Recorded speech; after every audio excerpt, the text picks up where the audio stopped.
Neste vídeo, vamos continuar o nosso estudo sobre o Bitcoin. Vamos entender a corrida que se cria para a mineração no Bitcoin. Como nós vimos, os peers eles recebem incentivos para validar as transações. E isso vai criar uma corrida com um determinado prejuízo. O prejuízo é a criação de um fork, de uma bifurcação. Suponha que dois mineradores eles validem um bloco de transação possivelmente distinto quase que ao mesmo tempo. Ambos os mineradores, então, vão fazer um broadcast daquele bloco recém-validado. Lembrando que ele deve indicar qual bloco e o Proof of Work.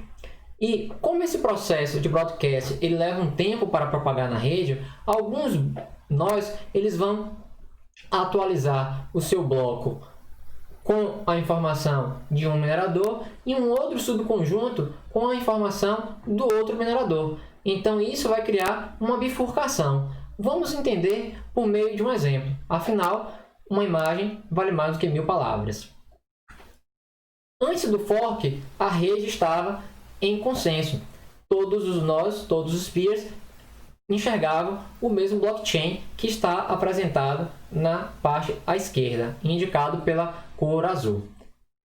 Suponha então que dois nós distintos eles validem no mesmo instante de tempo aproximadamente blocos distintos. Então, do lado esquerdo, nós podemos ver que um peer ele vai validar e começar o processo de propagação, indicado pela cor vermelha.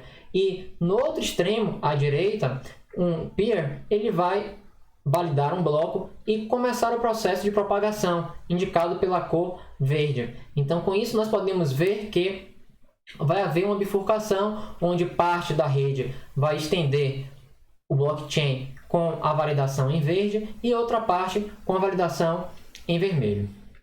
Então, justamente houve o split, a bifurcação, onde há subconjuntos de nós que uma parte enxerga um blockchain cujo último bloco é o verde e uma outra parte enxerga a cadeia com um bloco em vermelho. Vamos supor então que um nó localizado na região da Europa, ele justamente encontrou um novo bloco e ele vai estender a cadeia do blockchain. Suponha que aquele bloco ele foi estendido a partir do bloco validado em verde. Então, o que vai acontecer está representado na figura, a parte na esquerda, onde justamente o bloco de cor rosa ele vai estender o bloco de cor verde. Então, novamente, nós manteremos as duas bifurcações. E então, aquele nó que validou vai começar a difundir aquela informação na rede. Para os nós em verde, por exemplo, na parte à esquerda ou na parte inferior, o processo é muito tranquilo, não há nenhum problema.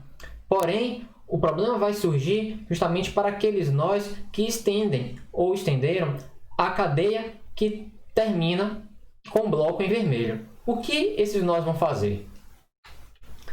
Bem, os nós eles vão justamente manter o registro de ambos os forks.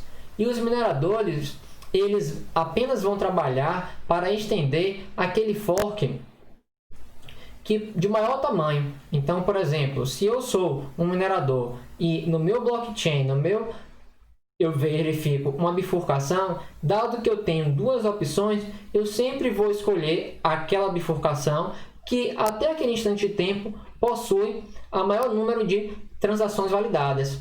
Então, nesse cenário, os mineradores eles vão notar que o bloco, a cadeia, a bifurcação que foi estendida com o bloco em rosa, ele é o maior de todos. E então eles vão começar a trabalhar para estender aquela bifurcação. E então, como resultado, a bifurcação em vermelho ela pode ser ignorada.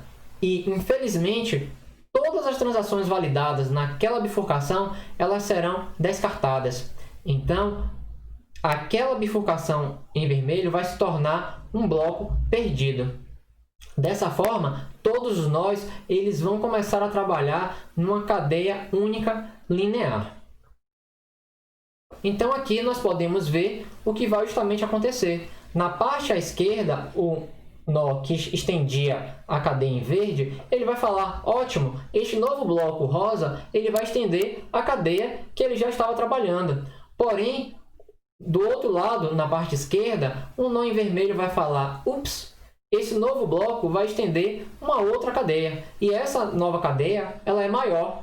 Então, ele vai abrir mão, descartar o bloco em vermelho e vai justamente começar a trabalhar para estender o bloco rosa. Dessa forma, nós caminhamos para um consenso distribuído. E quais são as consequências? Quaisquer mineradores que estejam trabalhando na cadeia azul-vermelha, eles vão parar de executar aquele trabalho. Então, aquele bloco ele vai se tornar um órfão, uma vez que o seu pai, que era vermelho, lembremos que ao começar a trabalhar no conjunto de transações formando um bloco, nós devemos referenciar o código hash do bloco anterior. Então, esse bloco que estava sendo trabalhado, ele referenciava a transação vermelha. Então, aquele bloco ele vai ser órfão, pois o seu pai vermelho ele não está mais na cadeia mais longa.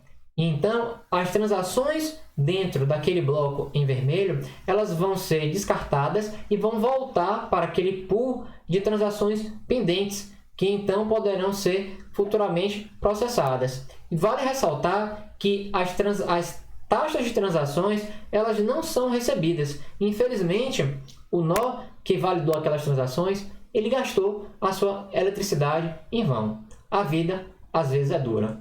E deixo uma pergunta para que você reflita. É possível que aquele conjunto de transações, aquela proof of work encontrado, pode ser reaproveitado? Pense na resposta dessa pergunta para testar o seu entendimento quanto a essa questão. Bem, como nós vimos, o minerador que validou aquele bloco que foi descartado, ele não recebe a taxa de transação.